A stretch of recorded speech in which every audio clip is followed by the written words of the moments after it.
Welcome, Dr. James Beckett, Sports Card Insights. Another Father's Day episode, a little bit different this time. It's Victor Roman Sr.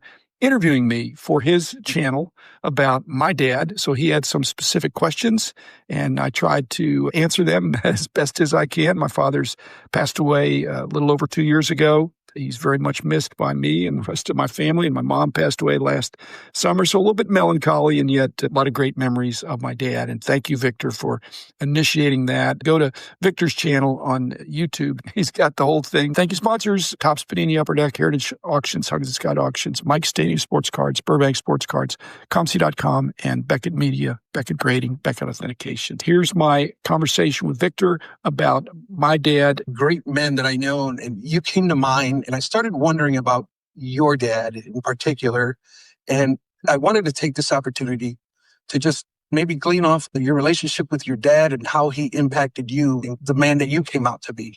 I'm going to start with just a basic question. I know your dad passed away here in the last couple of years. My condolences on that. I wanted to be sensitive to that, but can you just tell us a little bit about your dad, maybe just a brief little bio? My dad was born in 1925, north side of Chicago, was a Cubs fan.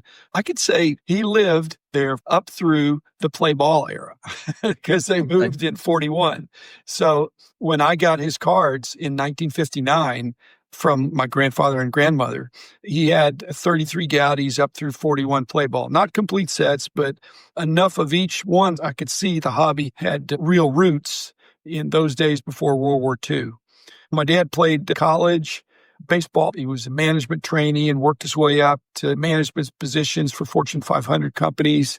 I had a stint in the Korean War as a lieutenant in the Navy, but was a dedicated family guy. I was the oldest of five. We were always into sports, all five of us, a brother and three sisters, and we're still close. My dad was a stamp collector, but not really a card collector, except when he was a kid. And he had a brother that was 16 months younger than him, my uncle. Apparently, and if my cousins are listening, it's not my fault. The grandparents gave me the cards. I think they probably were 2/3 my dad's and 1/3 my uncle's, but he's passed away now too. So my dad and his brother both played baseball together. They were a double play combination at certain points. And so together they had about 400 cards, which was just awesome. When I got them, they were probably worth 10 cents a piece. My dad wasn't thinking, hey, those are mine. He just thought, yeah, you're into cards. That's going to be great. He was into stamps, but not really deeply. He was a very hardworking guy, very kind, very honest, and very friendly. So he was somebody that didn't tell me what to do, but he just did stuff. And I thought, that seems like the right way to do it. It was more about observation. I've had some guys that are mentors in a sense, but they weren't capital M mentors where I met with them every week and they told me what to do. I had some situations where I called on some men who were older than me and had been down a road that I thought, hey, I'm going down this road. I wonder what it's like. I'm going to talk to somebody who's been there. And my dad was one of those guys, but I didn't burden him with that. He really raised me to be pretty independent because that's what his dad had done to him. Yeah, primarily a stamp collector.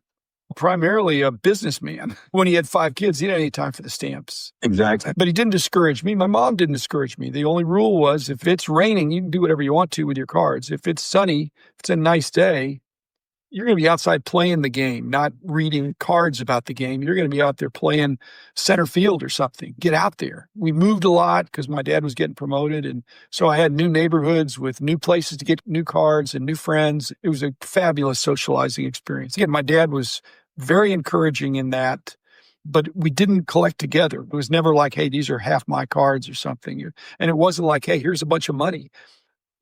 I think in the total of my life, he gave me a total of 1 cent to buy cards. And that was that very first card, which was probably at the end of my first grade year on a family trip. We went into this place and he just put a penny down on the counter and bought a penny pack. And he said, here, son, I'm being facetious because he really encouraged me to make my own decisions. And so if I wanted to buy cards, I didn't earn my own money. He wouldn't buy the cards for me. I don't think I ever bought more than a pack or two. There's guys in the neighborhood that would buy a box of cards for $1.20 for 24 packs of 5 cents. Not me. I had a quarter at most to buy 5 packs. But it made me take good care of my cards and appreciate them. They were not easily gained. My dad had a great work ethic. He worked really hard and did really well. And I've always been proud of him. My mom, too. They had the same work ethic. So, what did you pull from that one pack? Spook Jacobs. Okay. Yeah, I've said that's, of all the cards in the second series of 56 Tops, it's probably the worst one you could get. Yeah, I could have gotten Mantle, I could have gotten Mays, I could have gotten Snyder, Berta, Campanella. I could go on. I got Spook Jacobs. As far as him being supportive with your business, was he okay when you told him, I want to start this sports card thing? My siblings say he was hard on me. I didn't perceive it that way. I perceived that he believed in me and he wanted to bring out the best in me. He knew that I was deep down very cautious and very analytical. So if I said, hey, Dad, here's what I'm going to do, I didn't say, hey, Dad, I have no idea what to do. I never had no idea. I've got lots of ideas, but I said, this is what I'm going to do. This is a great opportunity. I'm going for it. He was like, go for it, son. You got it. He wasn't backstopping me. He wasn't investing in me. I said, I've saved up money. I'm going to do this. And he said, I believe in you. You're looking for that from your family. That's ideal. And I wasn't going to them with a pipe dream, with no money. I had saved up money and I had a track record. And so I was bankable, but I didn't ask them for that. I probably asked them for their prayers. That's about it. And that obviously was helpful because I was very blessed. When I was graduating from college, and my mom and dad probably would have said, what are you going to do next? So I'm actually going to grad school. I'm going to get a PhD. And it wasn't like, nice, how are we going to afford that? I said, no, I've got a fellowship. I'm going to fund it myself. It was like, what are we going to say now? You can't do it if you're going to pay for it yourself. I said, no, I got this. I've got this. This is something, not necessarily a sense of destiny, but I just thought I'm really enjoying those kind of courses. Frankly, if you get a PhD in a field like that, you'll always have a job the rest of your life if you want to be a professor. And I start out being a professor. I love being a professor. I just love doing what I'm doing now more. So they knew I was never going to come back and say, hey, can I move back home? That just wasn't done that much anyway in those days. This was right after Vietnam. If I'd have been a little bit older, and some of my buddies got caught into that, but by the time I got out of my officer branch course as a lieutenant in the Army, the war had just ended. So I avoided all that stuff. And it's just God's timing. I didn't choose when to be born or who to be born to. And to come into the hobby at exactly the right time, very blessed. If you had to pinpoint one thing your dad really poured into you that shaped you on who you are today, personally and professionally? I just think he was a hard worker and he had good ideas. What I didn't realize growing up is that he chafed at being even in senior management at large companies because of the red tape and the bureaucracy and all that. He really longed to be an entrepreneur. But with 5 kids, and trying to make sure they were educated as much as they were able, he stayed on the corporate track, but he wasn't happy. He'd have people shoot down his ideas from the board level or something like that. And that probably impacted me because I worked for some big companies for a while and I thought, I'd rather do it myself. I'd rather bet on me. And so seeing my dad bet on himself, more observation, Victor. With kids, you can't say, hey, let me tell you an important lesson right now. Just do it. And say, see, this worked for me. It might work for you too. But if you tell them, hey, here's the moral of the story, they go, come on, that's rubbing it in. So he just did it. I watched him. He was faithful and consistent to my mom. Even when he wasn't happy in these larger companies, he still worked really hard and did a great job. Your father was a man of faith. Oh, sure. I remember when he wasn't, then he was. And then he had another encounter later on. In the Christian faith, there's different denominations that emphasize things a certain way. Some people think that you choose God, and other people think God chooses you. And actually, both are true. Somehow it's a mystery. I don't understand. But if God is completely sovereign, and if he's not, then he's not who he says he is, then he has the power. He can draw people to himself. But we have the perception that we're making a choice. And so whatever happened early on, and it was right before I got my first pack, Victor. Not that it's a coincidence, but right before, my parents had a situation where they came to faith more personal way. I noticed that because I was the oldest. I was really the only one that was really cognizant of, at this point they weren't, and at this point they were. And many years later, after all of us were out of college, my dad got involved in prison ministry.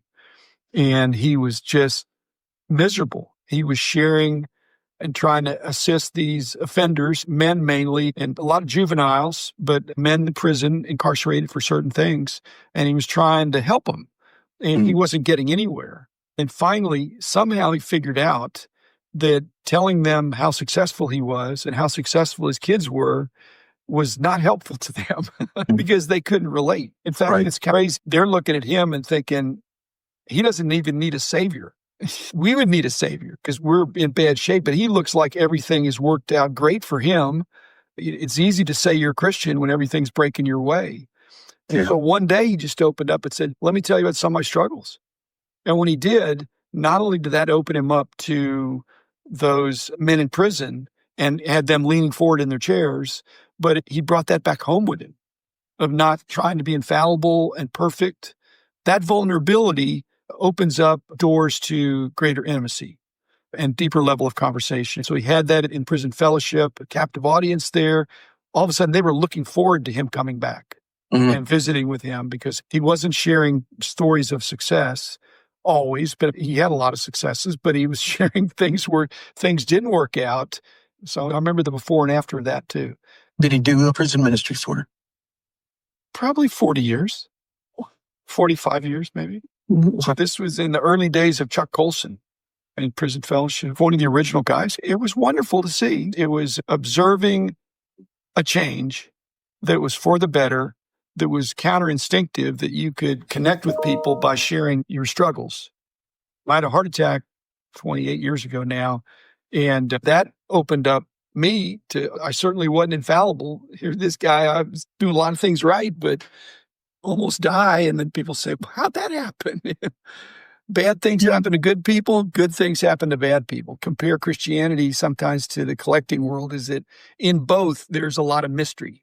We won't find out about why certain things were done until we get to heaven or the great part of heaven that has collectors in it. My dad, he wasn't a terrible person before, but Christianity is pass fail. It's not a grading on the curve. And it's not getting a grade of any kind. You're either in or you're out. And if you're in, you're on the journey to growing. You don't arrive till you get to heaven. Getting spiritual here, but like I said, there's a lot of tie-ins. Collecting is a lifelong pursuit. When you're done collecting, it's well done, good and faithful collector. You're honest with your fellow collectors, and better to give than to receive. I never put all that together like that, but that's pretty cool. We were both firstborns, my dad and I, and so we both had that there's a responsibility quotient you get if you're firstborn a lot of times. Yeah. Basically, your kids watch you, hear you, and they can tell what your priorities are. And if your priorities, not between 8 and 5, Monday through Friday, 8 to 5, every dad ought to be concentrating on his business or during those normal business hours. But after normal business hours, even if you're home, if you're not present, that's a bad thing. So they see that. So they need to know that they are important. They're not the most important thing, but they are an important thing and more important than your hobby, and even more important if your hobby is a business. So for me, it was my hobby. I loved it, but it was also a business. And so it was also putting food on the table for my family. But you don't want them to think it's the hobby or the job or them, and it wasn't. However, when they watch how hard you work and see that I was gifted and equipped to do those kind of things, I always wanted them to do something that they also felt passionate about. So here's my goofy analogy. When my kids, every one of them probably, when they were growing up, none really liked vegetables. I thought, how am I going to get them to eat vegetables? Now, my wife likes to chop them up in little tiny pieces and inject them into the mashed potatoes or something. I'm not sure that works. But I would just grill some asparagus and say, oh, this is so good. Do you want some? And they say, oh, yucky. And I said, can I have some more then? Can I have yours? They said, you want more? I said, oh, yeah, this is great. Next night, broccoli. I said, oh, this broccoli is so good.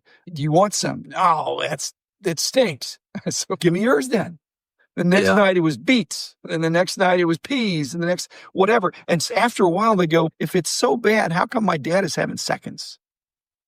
Okay. So that's the way it was. My problem was in the card collecting aspect, I was taking seconds and they were still saying, you know what? I really don't think I want to follow that path of being a card collector. And that was okay. And you just have to love them according to how they feel directed. You want to help them make good choices, but they're their choices. You don't want your kids to copy you in order to please you. So I made it very clear, look, this is my path and you're welcome to this and I'll help you. But if you're interested in something else, I'll help you in that too. So that's really been the case. It actually is easier, Victor, sometimes. These Father's Day episodes I've done over the last 5 years, some of the fathers and son work together and others they don't. But that's not the important thing. The important thing is, do they have a good relationship? You want them to go in a direction where they can be fulfilled and really fully blossom. Victor, you may get a second chance here. Grandkids are coming around. Yeah. But like the same way, I'm doing reverse psychology. Yeah. You don't want to be a collector, do you? But if you did want to, I could help you, but you probably don't. Let them, no, I want to find out more about it. Okay. You're right. I got a 9-year-old grandson who's showing interest, so that's a lot of fun. Awesome. Jim, happy Father's Day. Happy Father's Day to you too, Victor.